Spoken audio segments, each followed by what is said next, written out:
Oh my gosh, can you believe it? An actual Rant Friday on Friday. This is amazing. Okay, so I have I saw Maleficent a couple weeks ago, and if you haven't seen it, but you're okay with spoilers, stay tuned. If you don't like spoilers and you haven't seen it yet, click away now because I'm about to chop this up so bad because the movie is great.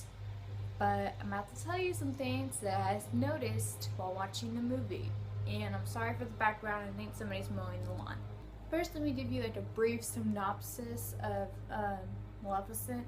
It's supposed to be basically Maleficent's side of Sleeping Beauty. If you've seen the original Sleeping Beauty, you're probably gonna be really mad at this movie, like I was. But, so let me go ahead and just tell you right off the bat. Maleficent starts out where first of all, in this movie, she has wings. She doesn't have wings, but I'm about to get there. Um, she has wings and she's working for the king, not the king who has Aurora, but the king before him. And they're like feuding or something, like she was like working for him or something. So that part's probably all true. That probably all went down because the king was dying because he's old. And he was like, whoever kills Maleficent gets to be the king. And so this guy, Aurora's dad, Stefan, is like, okay, I'm gonna pretend like I killed her. So he goes out and finds Maleficent, tells her that the king wants her dead in order for someone else to be king, or he just says that the king wants her dead. My bad. And so like he's chilling with her in the woods, and during the night he chopped off her wings and went to the king and was like, I killed her. Like, here's her wings to prove it. And so the king was like, okay, you can be king once I'm dead. And so then like he dies like the next day, and then Maleficent is walking around the field or something, and she finds this crow, like this person is trying to kill a crow, but she scares the person off and keeps the crow and turns him into a human. And he's like, man, you just saved my life. I'll be whatever you need me to be. And she goes, I need you to be my wings. And so that's when like her pet comes in. You all remember her pet and her staff that she has in Sleeping Beauty? That comes in because she can't walk without her wings. So apparently it's like a bunch of weight lifted or something. I don't know. So that probably all is true because then Aurora comes in. And so we all remember this part, right? This is everything we know now. So they're having the big celebration, like, yay, Aurora's born. And so Aurora is in her little cradle, and the three fairies are still there. Like, the fairies are a little messed up. I'll get to them in a second. The first girl gives her the gift of beauty. The second fairy gives her the gift of song or something like that. And then Maleficent enters, as normal. And she curses the baby. But then Stefan is like begging, he's like, please don't do this. And she goes, I like it when you beg. So she's like, it's fine. She won't die. She'll just fall into a deep sleep until true love's kiss waits her. That was supposed to be the third fairy's wish. Or gift or whatever. I was so mad about that. I was like, that's not how it goes. And then the king pushes Aurora, not literally pushes, but he gives Aurora to the fairies. It's like, take her to like a cottage in the woods. Don't bring her back until the day after her 16th birthday. And in the cartoon version that I saw as a kid, the fairies came up with the idea themselves and told the king about it and then left. And remember when they made the thing, they decided on no magic and made themselves like adults? Okay. Well, they didn't decide on no magic at first, and seriously, these three fairies, I was really concerned about this. I was like, these three fairies are carrying Aurora, like flying and carrying her, and then they decided to make themselves adults once they get to the cottage in the woods. I was like, why didn't they do that before they left? Really? And throughout the whole thing, remember in the cartoon, where it's like, after they take Aurora away and then they go 16 years later and stuff like that. And remember in the cartoon, Maleficent has no clue where Aurora is. She has people searching for her. Okay, no, in this one, her and that crow, I'm gonna call him Diego because I don't remember his name, but her and Diego are are just watching Aurora grow up. Like, seriously, they're just watching her grow up. Like, they're following her and, like, living in the woods. And, you know, Maleficent hates her, so that part is still, like, true. And they made the fairies seem like unfit parents. In the cartoon, they were just fine.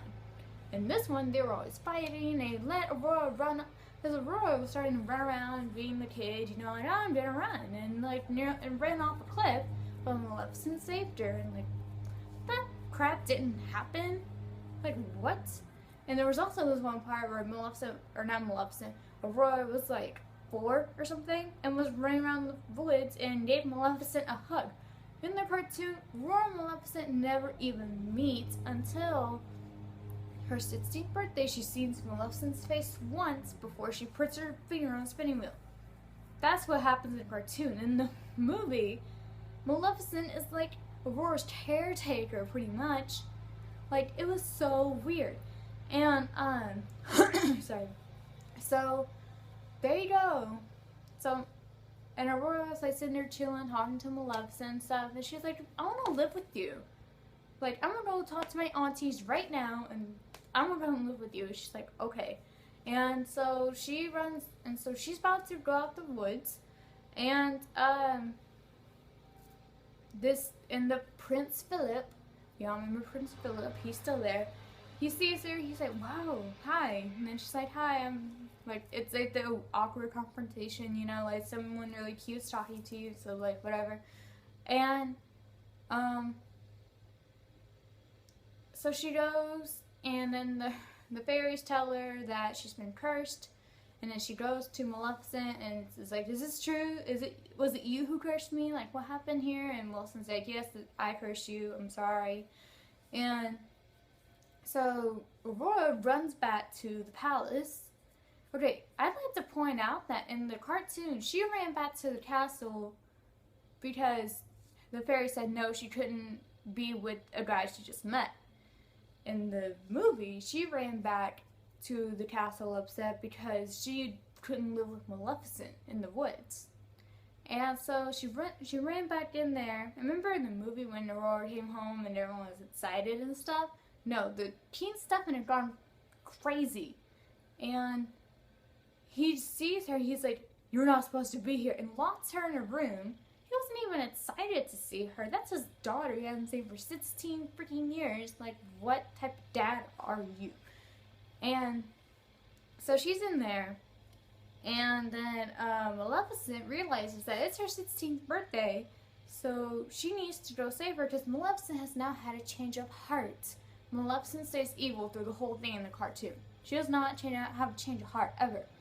And so Maleficent, you know, comes along, tries, because for some reason, I don't remember why. Oh yeah, and Aurora's mom stays alive. If you watch very carefully in the cartoon, when Aurora comes home, like, her mom is there, she's alive. In this one, I think she passed away. Like, her mom passed away in the real thing. And so Maleficent comes to the castle, her and Diego, and Philip, I think, yeah. And they all go to the castle. Well, Aurora's pricked her finger by now. And so, Maleficent and Diego and Philip and the 3 fairies all sneak into Aurora's room, and Maleficent kind of kept it on, like, the DL, you know? Because Philip was with Maleficent. Dang it. Philip was with the fairies. And the fairies were like, kiss her, kiss her, kiss her. And he's like, I feel bad about it because, you know, I just met her. I don't know her. And you're like, just kiss her. And so he kissed her. She didn't wake up. And so he left. And then the fairies were all upset. They're like, man, she's never going to wake up. And so and Diego over here, I thought Diego was about to kiss her. That's what I thought. But then, Maleficent, he was asking her, he's like, why didn't that work? Or she'll see, that's why I picked true love, because, like, it doesn't exist. And so she does it to Aurora. She's like, I'm so sorry. I won't ask you for forgiveness because what I did is unforgivable, blah, blah, blah. You know, she starts crying. It was a really moving speech. I liked it.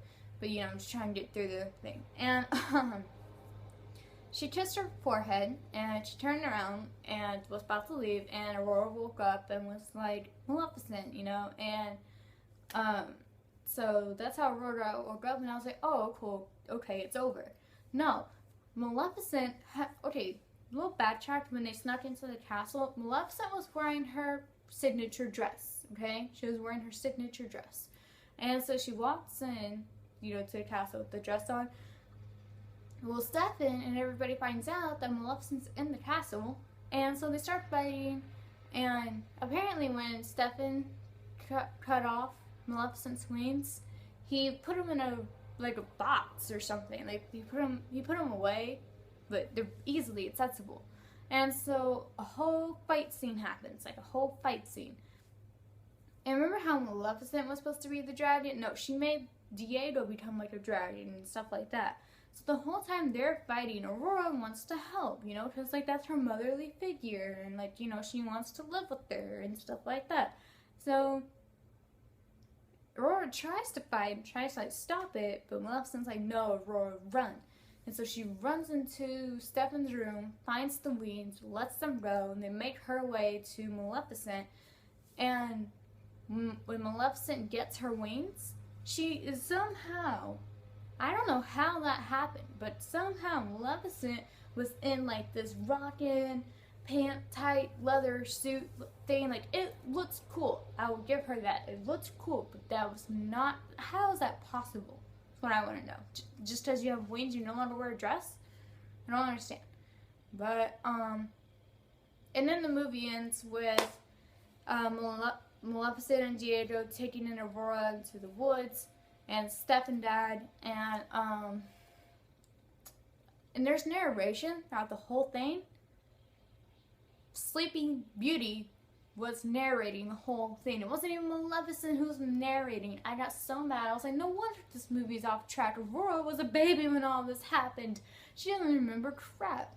I was so irritated. I loved the movie. It was great. Angelina Jolie was the perfect fit for Maleficent and stuff like that, but that is just basically what Maleficent was. That's it for this Rant Friday. I'm sorry, I kind of was like yelling, but here's y'all's Rant Friday, and I will see y'all tomorrow for Song Saturday. Leave requests for what y'all want me to sing in comments below, and if I know a song, I'll do it. Okay, I love y'all. Hashtag keep being you, hashtag always be you, and hashtag spread love always.